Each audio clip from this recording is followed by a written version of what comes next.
Let me tell you about my base of rappel tower moment.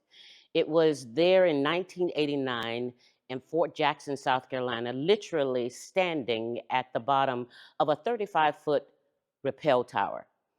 I had the opportunity to be an executive officer for the basic training unit.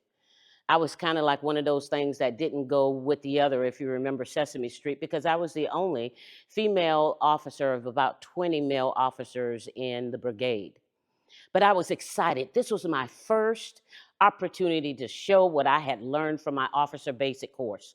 And they told me that the leaders that I encountered were going to mentor, coach, teach, and guide me to make me the best leader I could be. So I was excited. But that day, reality set in. My leader came to my training site, and as I was sharing what was going on in the training environment, where we were in the training, how many trainees we had, and then our conversation traversed into longevity in the military.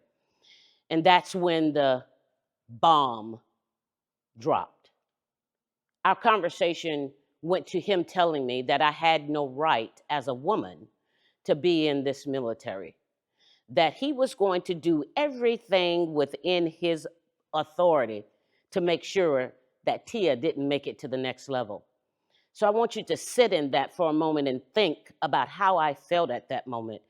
I was in a moment of disbelief, disheartened, and I just couldn't believe, why would my leader that was supposed to lead, coach, mentor, and teach and guide me would say this to me? So I had to learn how to deal with him in that moment. Well, before I left that moment, I looked at him and I told him, "Sir, I will be here when you retire." I turned around, did my salute, exited the area, went back to my office, and I will be transparent. I went to my office and I cried my eyes out.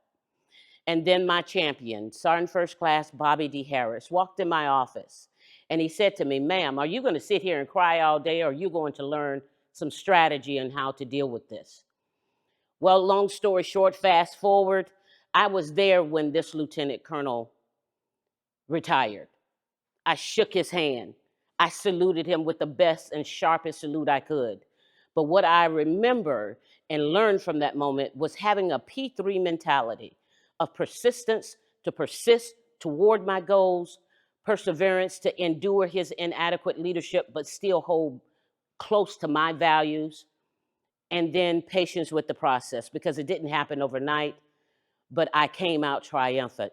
So a P3 mentality is what I have used throughout my military career, now as an entrepreneur, and I help my leaders that I get the honor and privilege to train and coach and mentor and guide to do the same.